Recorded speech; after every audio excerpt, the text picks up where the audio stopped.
The Canadian Airborne Regiment may be called on short notice to carry out a myriad of tasks involved in the conduct of a United Nations ready force, a Defense of Canada, or a CANAS operation. The regiment is organized into 5 main elements.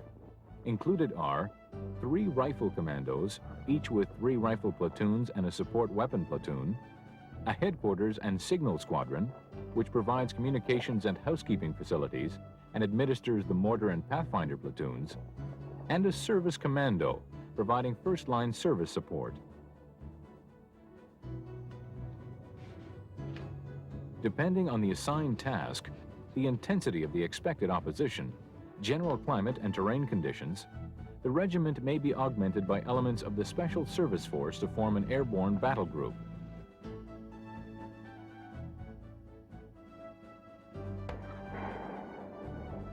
Airborne duty officer.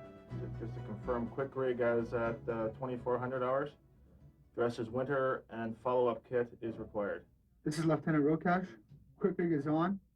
A quick rig is initiated at W hour by an alert recall.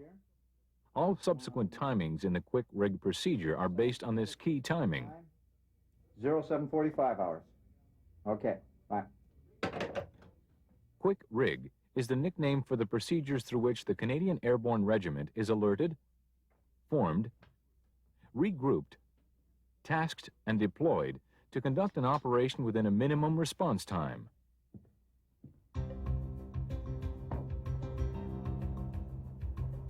Port Chillings, Roy what? Colton Gregor, 62.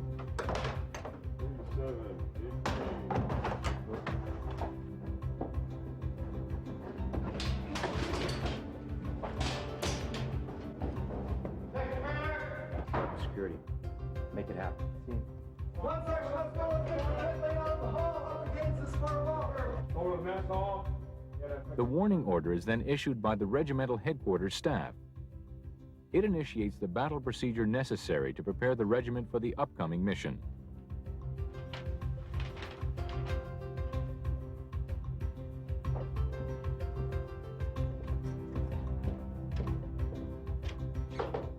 The warning order also allocates a timing for the regimental commander to issue orders at the departure airfield. The regimental intelligence officer is now collating some insoms and reports and trying to get more detail before we want The Airborne Regiment, as part of a joint task force, has been assigned a seize and hold mission to secure a forward base in support of subsequent operations to be conducted by a follow-up air-landed force.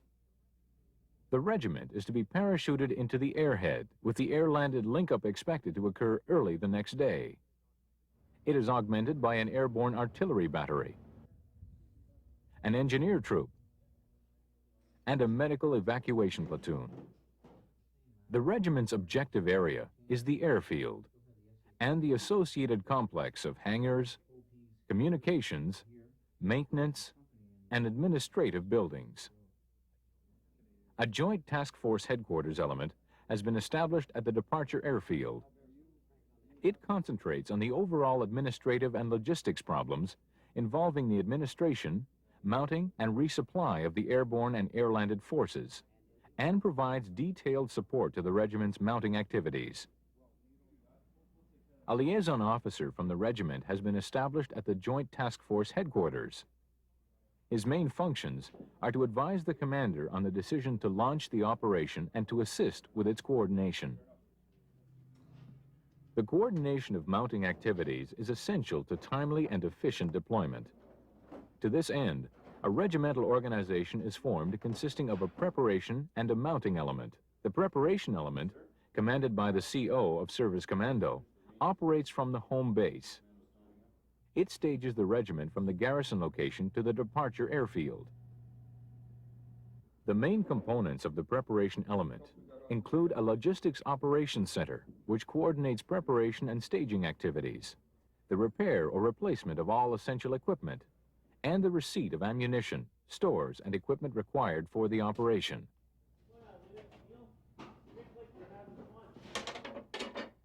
A packing team, which issues rigging materials and combat supplies to units, operates a pre-rigging area, supervises, inspects, and accepts loads, and directs their onward transmission to the departure airfield. And a number of range teams which check and zero the regiment's small arms and direct fire weapons and conduct a technical inspection on the mortars and guns. The mounting element operates from the departure airfield under command of the regimental administrative officer. It stages the regiment through the departure airfield. The main components of the mounting element include a forward headquarters, which coordinates the mounting support for the regiment. It provides briefings and documentation to the airlift force and supervises the preparation of unit equipment for aerial delivery. An emplaning team, which assists with the documentation, preparation, and loading of personnel aboard aircraft.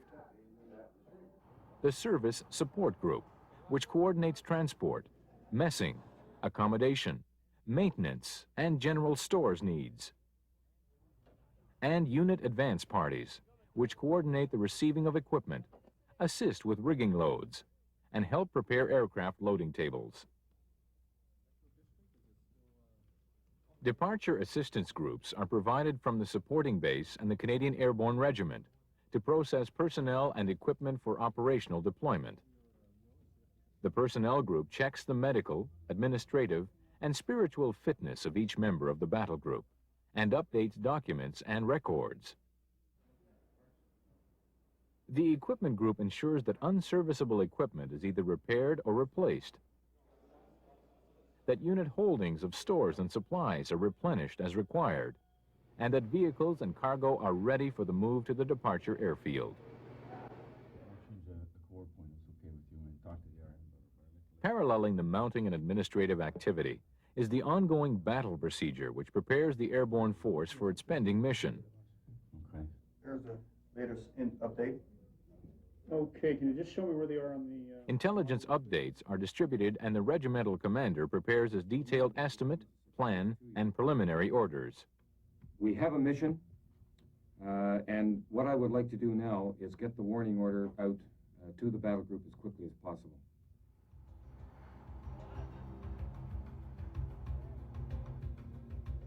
The main body departs the garrison location and moves to the departure airfield.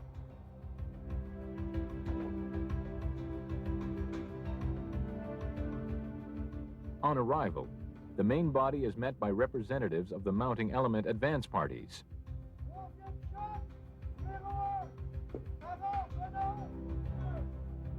Personnel are allotted transient accommodations and ration facilities and continue battle procedure for the operation.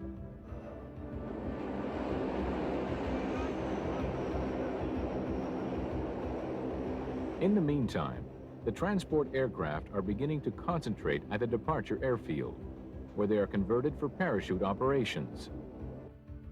This involves the changing of fittings, fixing seats, positioning hookups for anchor lines, and installing roller systems to handle the heavy loads. Details regarding the aircraft conversions, timings, sequencing and control of personnel and equipment to be dropped or air-landed, and aircraft arrangements are coordinated by the Air Transport and Airborne Regiment liaison officers.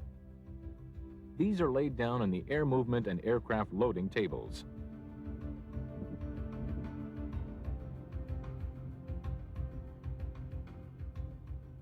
Imperative in the preparation of these tables is the concept of tactical cross-loading in support of the ground tactical plan. This involves the loading of key individuals, subunits, and equipment on specific aircraft, ensuring that all elements arrive on the same drop zone at roughly the same time, and minimizes the effects of the loss of any one aircraft through mechanical malfunction or enemy action. And the last aircraft is to include Once all the operational details have been coordinated, the regimental commander issues his orders. enemy as possible. Thank you very much.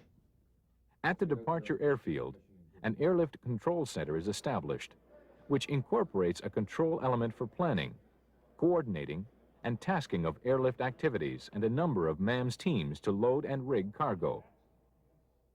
A movement control center is set up close to the ALCE and coordinates the flow of vehicles, equipment, and personnel to the airfield.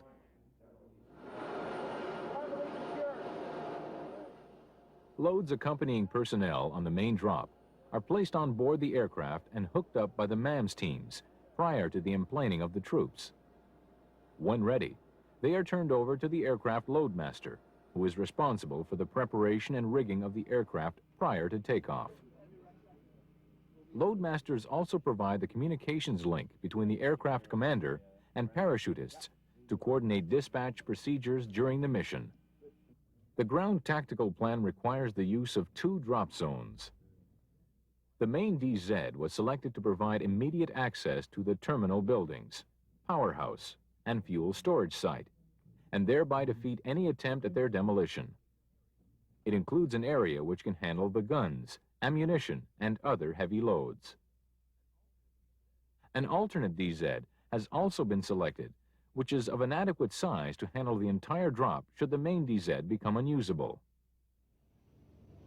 A Pathfinder group has been assigned to each DZ and inserted outside the objective area, 24 to 48 hours in advance of the main assault force.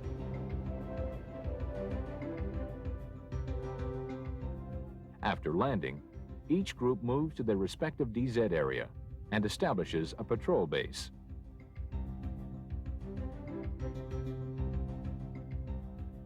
From there, they recce the surrounding dominating terrain, the routes to the various objectives, and the DZ surface confirming its suitability, and advise the force commander of any hazards along the aircraft approach route. Troops arrive at the regimental emplaning point in chalk groupings and strap on their parachutes and personal equipment. Once dressing is completed, they are inspected by their jumpmaster. The final aircrew coordination is completed by the pilot, and the JM briefs his chalk on the technical parameters of the jump and on any specific safety considerations. Will assist him in collapsing his parachute. Once ready, and on order of regimental headquarters, personnel board their respective aircraft, and manifests are collected by the emplaning staff. Try and work out at least 3 drop zones per purse. Meteorological forecasts for the period are favorable, and the time to begin the drop, or PR, is scheduled for 1200 on the 22nd. This will permit the quick securing of objectives and a reorganization by daylight, followed by a period of darkness where any enemy moving against the force will be at a disadvantage. The link-up with the air-landed force is planned for first light.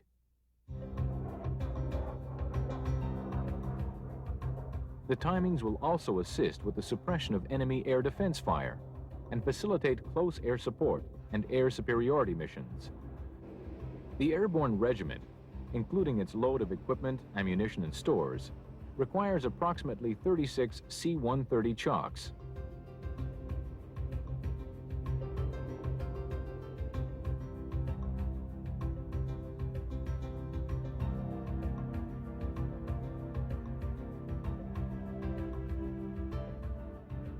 The first lift will include all essential assault elements, with subsequent lifts delivering sustaining elements, stores, and any equipment needed for the duration of the operation. The balance of attached engineer and A-echelon personnel and equipment will be airdropped or landed as part of the link-up phase following the securing of the airhead. Minutes before PR, the DZ is marked. The DZ controller takes charge of the drop. The guides move to the DZ RVs in anticipation of the arrival of the assault, and the FOOs and MFCs direct close air support aircraft and any in-range artillery against pre-planned and opportunity targets.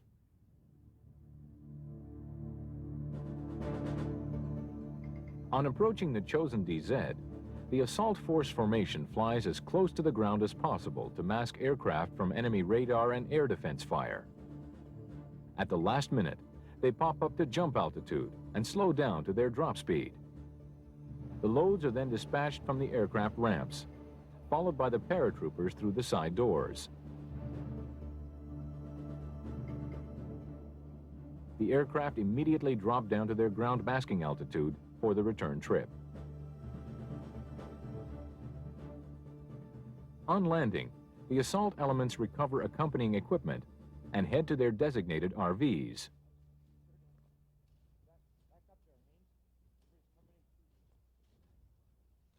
At the RV, a waiting guide meets up with and quickly briefs the commando on its objective and the route to it, and they depart the RV to carry out their assault tasks. The regimental commander's tactical headquarters is deployed well forward, commanding a view of the initial objectives. Here, he confirms the tactical plan and provides the required direction to the operation.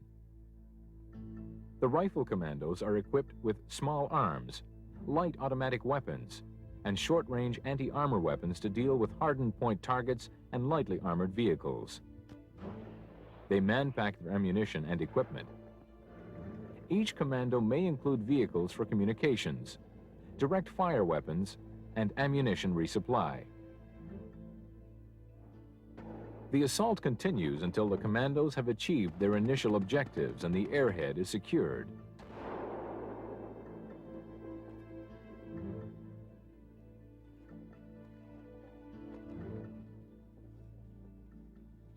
The regimental headquarters is initially established adjacent to the DZ. It deploys as a command post with its integral operations and intelligence sections. Co-located with the HQ is the Fire Support Coordination Center, which is based on the headquarters elements of the mortar platoon and the supporting artillery battery.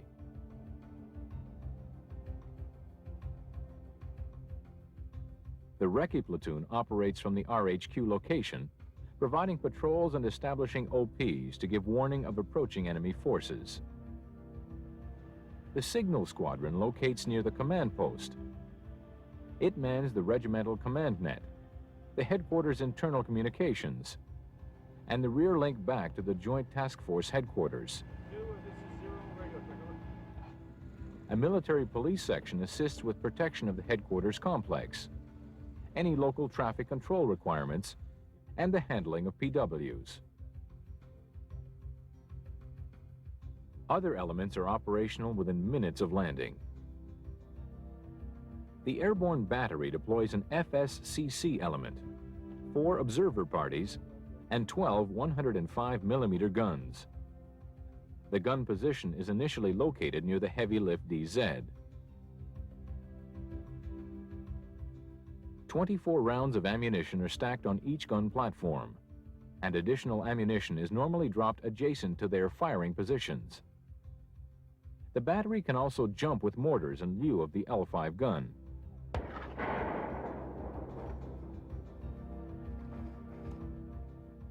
The mortar platoon, with its 6 firing detachments, can operate from a central location or from 2 dispersed sites.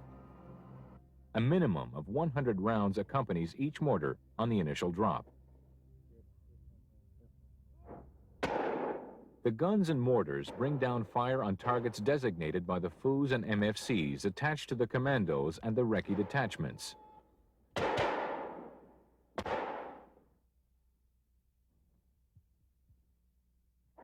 The service commando deploys as an A-echelon group at the airhead, with its integral supply, transport, and maintenance assets.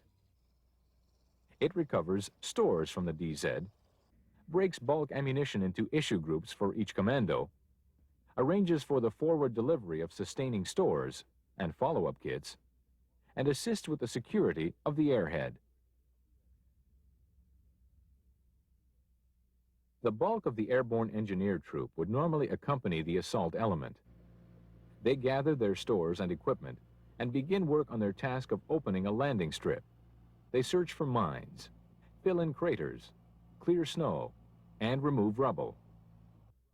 Once serviceable, the runway area is turned over to an accompanying tactical air movement section, which organizes it to receive the oncoming air-landed force. In the meantime, a low-altitude parachute extraction zone has been established by the TAMs adjacent to the airfield. It is used to continue the buildup of stores and equipment.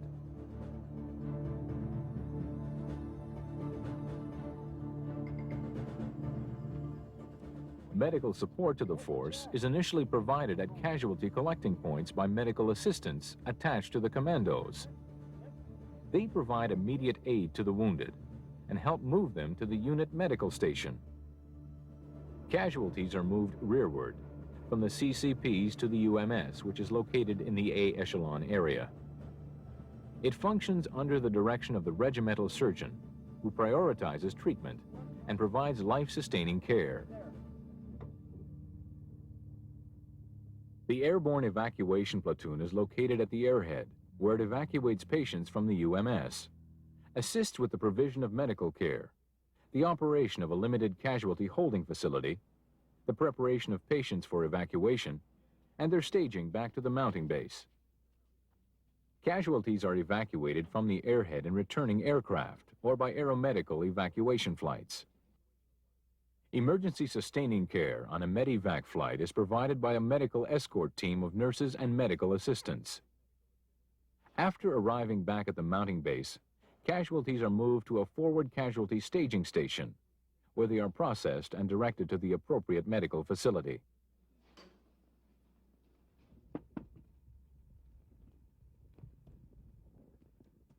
Once the objectives have been secured, each commando consolidates their assigned defense sector.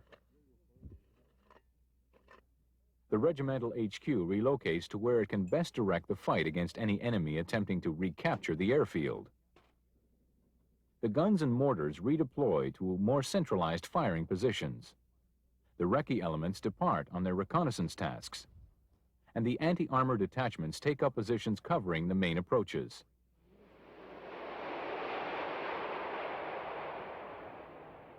At first light, the first of the air-landed chalks arrive with the balance of the regiment's personnel and equipment, and the initial elements of the follow-up force. The troops deplane, and equipment is unloaded to join the developing airhead. The engineers complete any further improvements to the airstrip and carry out other conventional engineer tasks. Prisoners taken during the operation are held in an airhead PW collecting point, where they are interrogated by the Airborne Force intelligence staff. PWs are normally evacuated by air as soon as possible after capture.